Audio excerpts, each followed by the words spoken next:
बिस्मिल्लाहिर्रहमानिर्रहीम। First year में आज हम एक न्यू टॉपिक के साथ दैट इज़ परसेंट यील्ड। ये हमारा इस चैप्टर का लास्ट टॉपिक है। इसके बाद हमारा चैप्टर नंबर 1 कंप्लीट हो जाएगा और हम चैप्टर 2 को स्टार्ट करेंगे नेक्स्ट लेक्चर में। तो उससे पहले अगर आपने अभी तक हमारा चैनल सब्सक्राइब नहीं किया तो इसे सब्सक्राइब करें, शेयर करें फ्रेंड्स के साथ, और जो भी क्वेश्चन हो कमेंट में आप उसे पूछ भी सकते हैं। अगर वीडियो आपको अच्छी लगी हो तो लाइक भी कर सकते। तो बात करते हैं परसेंट यील्ड की। परसेंट यील्ड हमारे पास क्या होती है, इसको हम डिस्कस करते हैं कि what is meant by percent yield. कि परसेंट यील्ड क्या है। परसेंट यील्ड हमारे पास रिलेशनशिप बताती है between theoretical yield and actual yield. Actual yield और थ्योरेटिकल यील्ड जो हमने पिछले टॉपिक्स डिस्कस किए थे पिछले लेक्चर में, तो उसको हम उनके दरमियान क्या रिलेशनशिप है ये हम परसेंट यील्ड से फाइंड करते हैं। तो परसेंट यील्ड को हम कहते हैं the ratio between actual yield and theoretical yield. Actual yield और थ्योरेटिकल यील्ड के दरमियान जो रेशो है वो हमारे पास क्या कहलाती है, परसेंट यील्ड। हमारे पास जो रेशो होती है वो डिवीजन होती है, यानी एक्चुअल यील्ड और रेशो थ्योरेटिकल यील्ड, ये जो रेशो हमारे पास आ जाती है इसको हम कहते हैं ये परसेंट यील्ड है। या जैसे हम पढ़ते होते हैं ना ए रेशो बी, तो इसको हम लिखते हैं ए बाई बी। तो इसी तरीके से actual yield ratio theoretical yield, तो इसको जब हम लिखेंगे तो actual yield divided by theoretical yield की फॉर्म में लिख सकते हैं। तो ये रेशो होती है। मैथमेटिकली हम परसेंटेज यील्ड को लेते हैं actual yield divided by theoretical yield multiply by 100।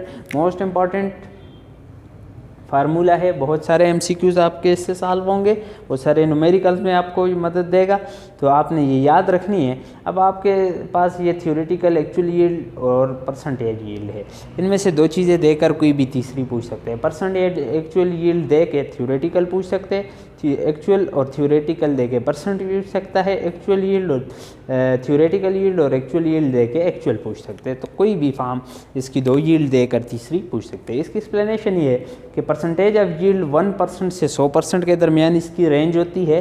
Chemist हमेशा ये चाहते हैं कि उसके जो रिएक्शन है उसकी परसेंटेज की जो यील्ड है, ये परसेंट यील्ड है, ये इंक्रीज होती रहे, ये हाई हो। ठीक है, वो हमेशा अपने रिएक्शन की परसेंटेज यील्ड को इंक्रीज करना चाहता है। ठीक है, जितनी ज़्यादा परसेंटेज यील्ड हाई होगी इसका मतलब होगा कि इतना ज़्यादा प्रोडक्ट बना है, इतना ज़्यादा क्या बना है, प्रोडक्ट बना है। ठीक है, अगर परसेंटेज यील्ड 90% हो तो इसका मतलब है कि रिएक्शन एक्सीलेंट रिएक्शन है। उस रिएक्शन को हम कहेंगे कि जिसकी परसेंटेज यील्ड 90% हो वो एक्सीलेंट होता है। इंपॉर्टेंट पॉइंट है फॉर एमसीक्यूज़ के लिए इम्पॉर्टेंट है ये बात है। और दूसरा, ये रेशो है बिटवीन द यील्ड, तो इसकी कोई यूनिट नहीं होती, ये बात भी याद रखनी है। The efficiency of chemical reaction, बात को नोट करने की है कि efficiency of the chemical reaction हमें कौन बताता है, ये परसेंट यील्ड बताता है। परसेंट यील्ड हमें कैसे बताता है, अगर परसेंटेज यील्ड 100% हो तो वो रिएक्शन क्वान्टिटेटिव रिएक्शन होता है, अगर 90% हो तो वो एक्सीलेंट रिएक्शन होता है, अगर 80% हो तो वो वेरी गुड रिएक्शन होता है, अगर 70% हो तो वो गुड रिएक्शन होता है, अगर 50% हो तो वो फेयर रिएक्शन होता है, अगर 40% हो तो वो रिएक्शन पुअर होता है। तो ये आपके एमसीक्यूज़ के लिए इंपॉर्टेंट है कि कितने परसेंट पे रिएक्शन की इफिशिएंसी क्या होगी। 100% क्वान्टिटेटिव तो कभी नहीं होती, क्योंकि actual yield always less than theoretical yield. क्यों होती है, पिछले लेक्चर में हमने देखा था, अगर आपने वीडियो नहीं देखी तो वो देखें, कुछ 7-8 रीजंस थी उस बिना पर। एक एग्जांपल है कि heating of 24.8 gram of copper carbonate in a crucible produce only 13.9 gram of copper oxide, what would be. कहते हैं अगर हम कॉपर कार्बोनेट 24.8 ग्राम लें और उसको हीट करें, क्या करें, हीट करें, तो वो हमारे पास 13.9 ग्राम कॉपर ऑक्साइड देगी। यानी इसको हीट करने से, कॉपर कार्बोनेट को हीट करने से हमारे पास कॉपर ऑक्साइड प्रोड्यूस होता है और कार्बन डाइऑक्साइड प्रोड्यूस होता है। अब हमारे पास उसने कहा कि एक्चुअल यील्ड हमारे पास कितनी है, 13.9 है। आप बताओ कि हमारे पास अगर 24.8 ग्राम कैल्शियम कार्बोनेट के हीट करने से इतने ग्राम भरते हैं तो इसकी परसेंटेज यील्ड क्या होगी। तो थ्योरेटिकल यील्ड को हम बैलेंस केमिकल इक्वेशन से कैलकुलेट करते हैं। ये एक बैलेंस केमिकल इक्वेशन है। तो हमारे पास 1 mole of copper carbonate produce 1 mole of copper oxide, ये 1 मोल देता है। तो 1 मोल में कॉपर कार्बोनेट के 124 ग्राम होंगे और 1 मोल ऑफ कॉपर ऑक्साइड के 80 ग्राम होंगे। अगर 24.8 ग्राम हमें कितने देंगे ये हमसे पूछ रहा है। अब अगर 124 ग्राम 80 ग्राम दे रहे हैं तो 24.8 ग्राम हमें x ग्राम देंगे। यहाँ से हम क्या करते हैं कि क्रॉस मल्टीप्लाई कर देते हैं। जब हम क्रॉस मल्टीप्लाई करते हैं तो ये इक्वेशन इस तरह बन जाएगी कि 124 multiply by x is equal to 80 multiply by 24.8।